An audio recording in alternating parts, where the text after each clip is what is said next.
दादा बोलू बड़ा मछली के गाँव हो कुछ समय चीज बड़ी निक लागत अब के दुल्हन का जो हरी के रोटी बनावे की दो मास्टर कहता है कि बिछला के आटे खा लेंगे नहीं बना पाएंगे बहुत कम ऐसी वीडियो ये जोनहरी की रोटी बने मक्का की रोटी बनी थी आमे की चटनी धनिया की चटनी आजकल सर्वर रेडीमेड तो सोच चला सोच चला हो टमाटर सोच ले खट्टा ले जो मर्जी ले लेकिन जो ओरिजिनलिटी सिल बट्टा पत्तो मिक्सी ले पहले गदेला हो बीपीएल के औरतन के मजीद भैया ना कि पता नहीं पावे कब है तो आज जितना विज्ञान आगे बढ़ के दो चार गाँव वाले जाने जाते आज फलाने पतोहे के डिलीवरी हॉस्पिटल ले गए इतना अंतर हुई कुल भाई वैभव अक्सर हमारे जिले भैया कहा था कि ऑपरेशन से बच्चा पैदा हो ऐसा कभों सुने लेकिन 100 में 50 तो ऐसा होते ही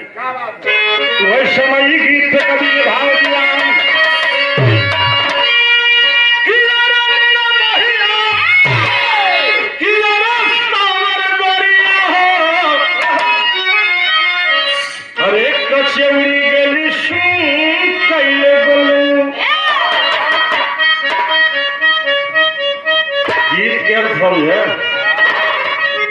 ये सुनाओ तुम लखत हम जानत है बतावत है चटनी की बात गावत कुछ और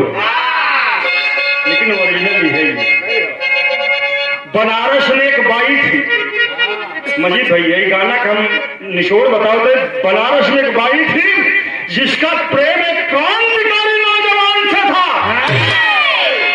और जब जाई कोठा पे ने जब मुजरा हो है गावे पहचाना था सीताराम भाई कार्यक्रम होगा बहुत बढ़िया बधाई है स्वागत है अभिनंदन है आइए तुम्हें भैया गावे अपने यार के आवे खुशी लेकिन अंग्रेजन के पता चली है कि क्रांतिकारी नौजवान है पकड़े ले मिर्जापुर डाल रहे सीताराम भैया अच्छा सीता आओ चला के वो मिर्जापुर तब नहीं करे अच्छा उबे नहीं करे तब जाए के जब पता चली तब भाई गावत तब कैसे गावत है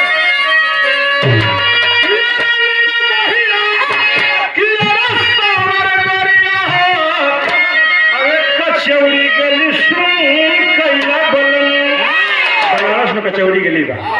अरे कचौड़ी गली कैला बलनी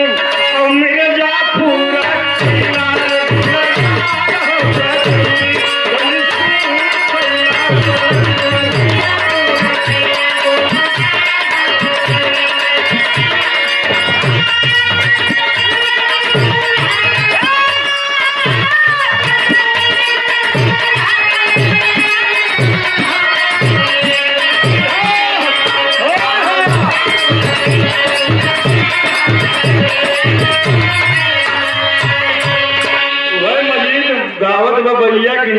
मिर्जापुर में कैला गुलजार हो कचौड़ी गली सून कैला जरूर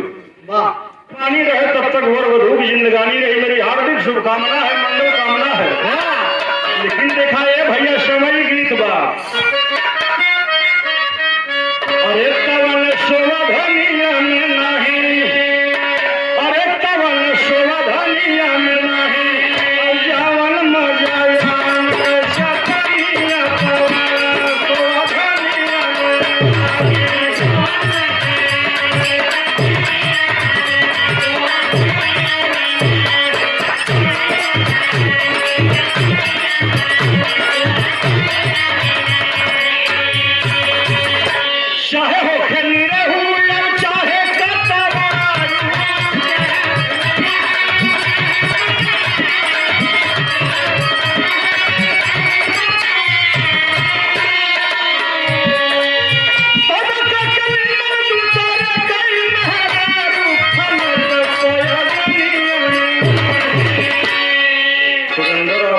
लड़के मेहरारू दूसरे की बड़ी नगद लाभ है उनके बेकार लगाई बार वैज्ञानिक में होता है यह सिखावत है दूसरे के मेहरारू चाका जाए तो बड़ा बाढ़ निकल वही सब सीखे हो। अच्छा कलयुग न चलत बे। क्या बात? अरे खाना के प्रयोजनिया में नहीं लेकिन हमार कहना बा अरे जवन मजा दे दुलही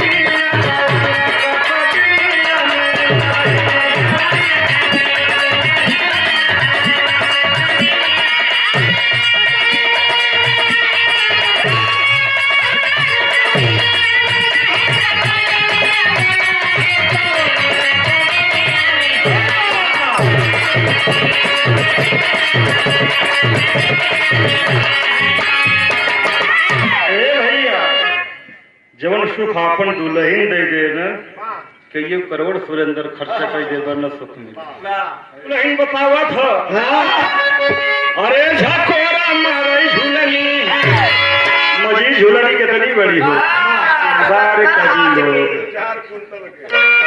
4 कुंटल के दुल्हनिया मेरे भौजी पैरा देवा कान साल ले चलाए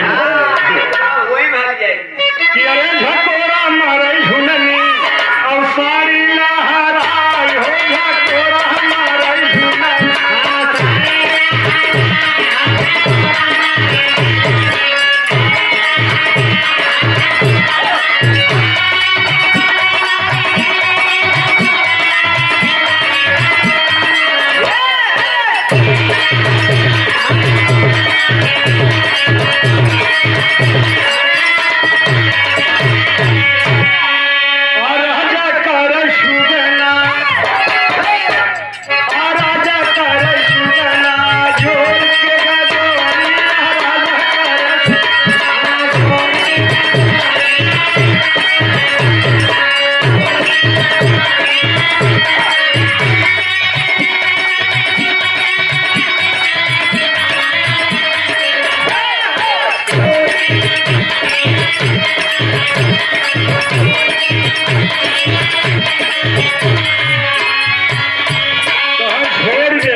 लेकिन नाय मानत है छोड़ जाए सिया जाई अपने भवनवा